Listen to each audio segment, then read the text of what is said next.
देखिए, general anatomy में हम कार्टिलेज पढ़ रहे हैं और आज हम इसके next topic microscopic structure of cartilage इस बारे में पढ़ेंगे। देखिए, कार्टिलेज की जो पहचान है वो उसके माइक्रोस्कोप पर उसके सेल्स और उसके मैट्रिक्स को देखने से होती है। शेप से कार्टिलेज की पहचान नहीं की जाती है।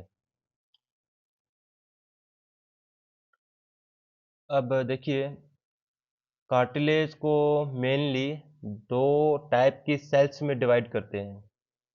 यानी कि इसमें दो टाइप की सेल्स होती है, एक कॉन्ड्रोब्लास्ट और दूसरी कॉन्ड्रोसाइट। अब इन दोनों को क्लियरली डिफ्रेंशिएट करेंगे। देखिए, जो पहली सेल्स है वो है कॉन्ड्रोब्लास्ट और ये कॉन्ड्रोब्लास्ट सेल्स ये इमेच्योर कार्टिलेज फॉर्मिंग सेल्स होती हैं। यानी कि ये वे सेल्स होती हैं जो कार्टिलेज को बनाती हैं और ये कार्टिलेज की जो पेरिकोन्ड्रियम होती है उसकी इनर लेयर में पाई जाती है और ये मैट्रिक्स का निर्माण करती है। अब देखिए, कार्टिलेज की जो ग्रोथ फेज होती है ये उसमें ज़्यादा दिखाई देती है। अब जो सेकंड टाइप की जो सेल है वो है कॉन्ड्रोसाइट और ये सेल्स मैच्योर कार्टिलेज सेल्स होती है और ये लेक्यूना के अंदर रहती है। इसके अलावा कॉन्ड्रोसाइट्स मैट्रिक्स को मेंटेन करने का काम करती है।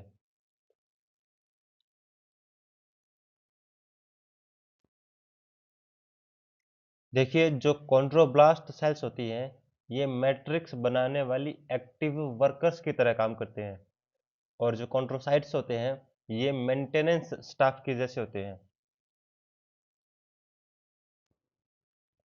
अगर पेरिकोन्ड्रियम के पास अगर कोई सेल्स हैं जो एक्टिवली काम कर रही है, इसका मतलब ये कॉन्ड्रोब्लास्ट सेल्स है।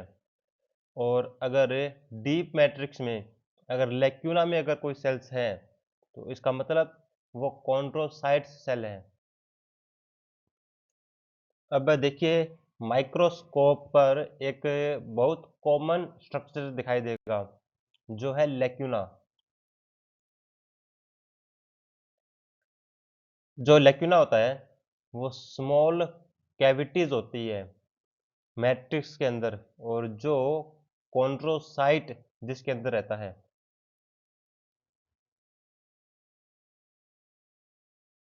अब इम्पोर्टेंट पॉइंट समझिए। देखिए, हर लेक्यूना में आमतौर पर एक कॉन्ड्रोसाइट मौजूद होता ही है और कभी-कभी एक से ज़्यादा कॉन्ड्रोसाइट भी मौजूद हो सकते हैं।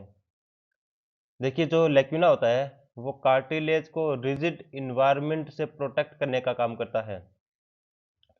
लेक्यूना यानी कि सेल का प्रोटेक्टिव रूम।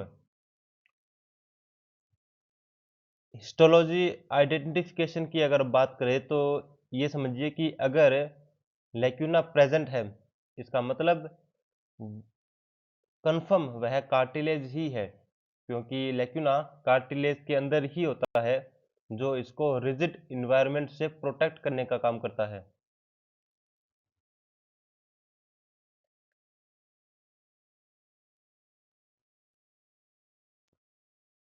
देखिए, जो इसकी मैट्रिक्स होती है इसको मेनली दो टाइप में डिवाइड करते हैं, टेरिटोरियल मैट्रिक्स और इंटर टेरिटोरियल मैट्रिक्स। अब देखिए, जो टेरिटोरियल मैट्रिक्स होती है यह ठीक लेक्यूना के आसपास ही होती है और कलर में यह थोड़ी सी डार्क कलर की होती है और इसके साथ यह प्रोटियोग्लाइकेन से भरपूर होती है। अब देखिए, जो इंटर टेरिटोरियल मैट्रिक्स होती है वह लेक्यूना से दूर होती है और कैरेक्टरिस्टिक्स की अगर हम बात करें तो इसका कलर थोड़ा लाइट होता है और इसके अंदर प्रोटियोग्लाइकेन्स भी कम मात्रा में होते हैं। इसके अलावा इसमें कोलेजन फाइबर्स ये ज़्यादा होते हैं और इसका काम होता है कार्टिलेज को मैकेनिकल स्ट्रेंथ देना। यह मैट्रिक्स कार्टिलेज की लोड बियरिंग जोन होता है। और अगर हम कंपेयर करें तो देखिए जो टेरिटोरियल होती है वो न्यूट्रिशन और प्लस मेटाबॉलिज्म प्रोवाइड करती है, और जो इंटर टेरिटोरियल होती है वे सपोर्ट और स्ट्रेंथ का काम करती है।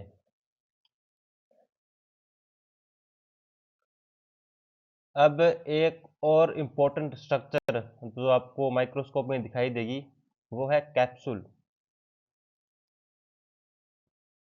देखिए जो कैप्सूल होता है वो लैक्यूना और कॉन्ड्रोसाइट सेल के बीच की एक थिन लेयर होता है। जैसे ये आपका लैक्यूना होता है, इसके बाहर जो लैक्यूना के आसपास की जो मैट्रिक्स होगी उसको हमने पढ़ा, उसको टेरिटोरियल मैट्रिक्स बोलते हैं। और जो लैक्यूना से दूर जो मैट्रिक्स होती है जैसे ये वाली, इसको बोलते हैं इंटर टेरिटोरियल मैट्रिक्स।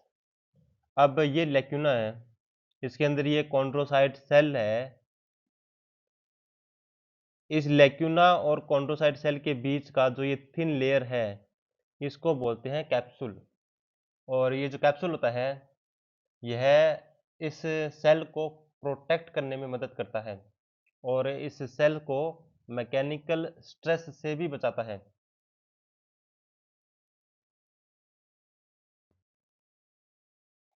देखिए जब एक कॉन्ड्रोसाइट सेल डिवाइड करता है तो जो डॉटर सेल्स होती है वो और वो पहले से मौजूद कॉन्ड्रोसाइट ये एक ही लैक्यूना में रहते हैं। यानी कि एक लैक्यूना के अंदर अब दो कॉन्ड्रोसाइट सेल्स हो जाती है। इस ग्रुप को ही आइसोजिनस ग्रुप बोलते हैं। अब देखिए ये जो आइसोजिनियस ग्रुप होता है ये इंटरस्टिशियल ग्रोथ का एविडेंस होता है, और ये मोस्ट कॉमनली हाइलिन कार्टिलेज में ही पाया जाता है, और ये फाइब्रो कार्टिलेज में कम पाया जाता है। यानी कि हाइलिन में ज़्यादा लेकिन फाइब्रो कार्टिलेज में ये कम पाया जाता है।